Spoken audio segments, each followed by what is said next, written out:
今回は1997年98年のアプリリア RSV250 です。ヤマハのエースからアプリリアのエースへ。これはもちろん原田哲也選手のことです。今回の動画のシリーズはバイクの紹介というよりも原田選手の話がメインになってしまうかもしれません。ヤマハのエースとしてワールドグランプリに来た原田選手がイタリアのアプリリアに移籍したわけですけども、どんな背景があったのか、どんな経緯があったのかというのを紹介したいと思います。まず、原田選手がグランプリに来てからの簡単な経歴ですね。93年ワールドグランプリデビュー、250cc クラスチャンピオン。そうなんですよ。世界にデビューしていきなりチャンピオンになっちゃったんですよ。これすごいんですけど、詳しくはね、また別の機会に。で、94年はランキング7位。これランキング下がっちゃったのはね、これ怪我による影響ですね。で、95年はランキング2位。250cc クラス、ヤマハのエースとして戦う。マシンは TZM。こんな感じでグランプリに来ていきなりトップライダーとして戦ってたんですけど、95年はまたチャンピオン争いしたけど、惜しくもランキング2位と。これは原田選手に何かが足りなかったというよりも、マシンの戦闘力がちょっと足りなかったと私は思います。そんなこともあって、96年本格的にタイトルを狙うため、ヤマハは YZR250 を投入。原田2度目の世界タイトルを取りに行くが、第2戦で優勝するも、その後成績は下降。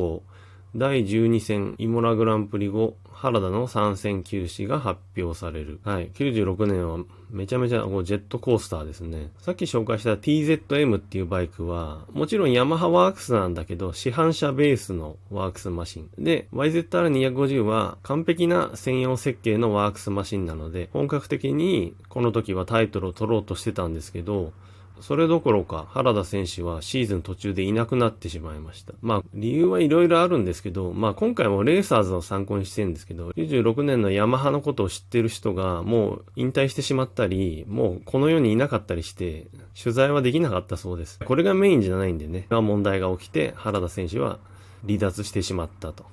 で、97年、イタリアのアプリリアへ移籍。250cc クラスのエースとして、RSV250 で戦う。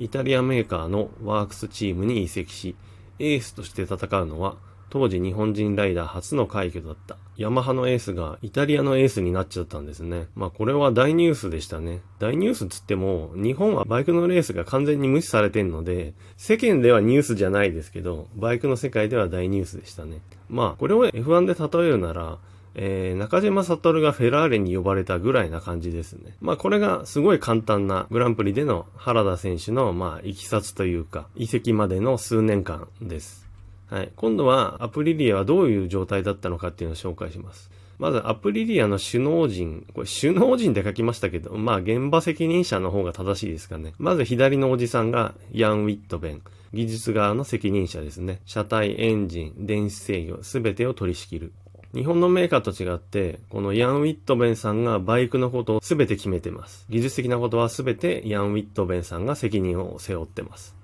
で、右のサングラスのおじさん。これがカルロ・ペルナさん。チームマネージャーですね。ライダーの起用からスポンサー対応まで全てを取り仕切ってます。なので、実際チームの中を日々マネージメントしてるのはこのカルロ・ペルナさんですね。はい。で、これ右に一緒に立ってるのはね、この当時のエースライダーのマックス・ビアッチです。この紛れもないイタリアのバイクメーカーのアプリリアがどうして日本人の原田選手を雇ったのか、原田選手のことをどう思ってたのかっていうのをね、紹介したいと思います。はい。カルロ・ペルナさんのインタビューからですね。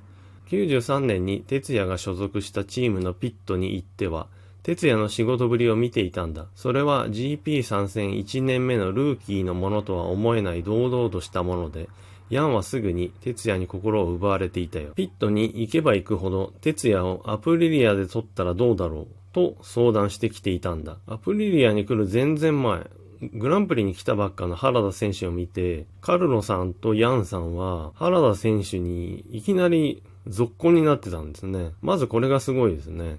1年目のルーキーとは思えない堂々としたもの。この2人が原田選手を気に入っただけあって、いきなりデビューイヤーでチャンピオンになるわけですけど、93年の最終戦で彼がチャンピオンを獲得した時には、もうどうにも我慢できなくなって、結構本気で声をかけたしね。でも、哲也がヤマハの期待を一身に背負って、世界に出てきたことも知っていたから、ヤマハがそう簡単に手放すはずがないだろうとも思っていた。こんな早い段階からアプリリアから原田選手に対してオファーしてたんですね。原田選手の評価は最初からめちゃくちゃ高かったんですね。いよいよ真剣に話を聞いてほしいと申し出たのは94年のイギリスグランプリ前後で、でも哲也は話に興味こそあっても可能性はこれっぽっちもなさそうだった。95年にも一度打診したことがあった。まだこの時原田選手はヤマハのエースライダーとしてバリバリ戦ってる状態ですから、移籍っていうのは難しいですよね。ありえないと言ってもいいぐらい。だけど、ヤンさんとカルロさんの気持ちは変わらないで、原田選手をずっと獲得したいと思ってたんですね。じゃあこの時のアプリリアのね、内情というか、どうだったのかっていうと、当時のアプリリアのエースはマックス・ビアッチ。94、95、96年、250クラスチャンピオン。そう。この時エースだったマックス・ビアッチは3年連続チャンピオンでめちゃくちゃ強かったんですよ。だったらライダーを変える必要なんてないですよね。なんでビアッチというすごいライダーがいるのに原田選手が欲しいと思ってたのかっていうことなんですけど、はい。またカルロさんはこう言ってますね。彼はライダーとしてとても優れていたし、何度もチャンピオンを取ってくれたけど、人間性に大きな問題があって、チームとの関係をうまく構築できなかった。マックスとはこれ以上やっていけないと思うようになっていた。まあ素晴らしい成績を出してたビアッチだけど、チームとはうまくいってなかったんですね。非常に気難しいということで有名ですけどね、ビアッチは。96年当時、原田とヤマハの信頼関係が揺らいでいたことは知っていましたか？そんな噂は聞いていたよ。具体的なことはよく知らなかったけど、ともかくその話を聞いて、僕らは哲也獲得の気持ちがさらに拍車がかかって、このチャンスを逃すな、とばかりに慌てて真剣な交渉に持ち込んだんだよね。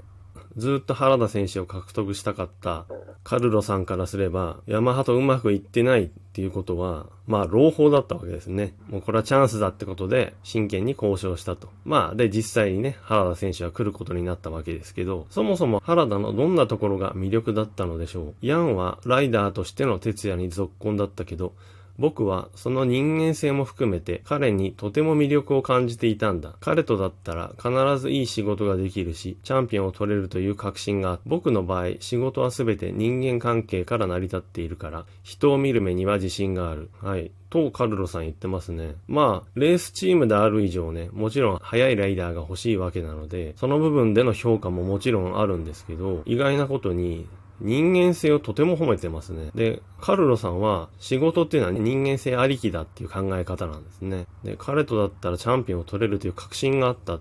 で、そこまで言うって本当に素晴らしく評価されてるんですね。まあこんな感じでヤマハとうまくいかなくなって、その後アプリリアに来た原田選手なんですけど、たまたまやってきたんじゃなくて、アプリリア側としては何年も原田選手に来てほしいって思ってたわけなんですね。それがやっと実現したと。原田選手はヤマハ時代からそもそもすごい速いライダーなんですけど、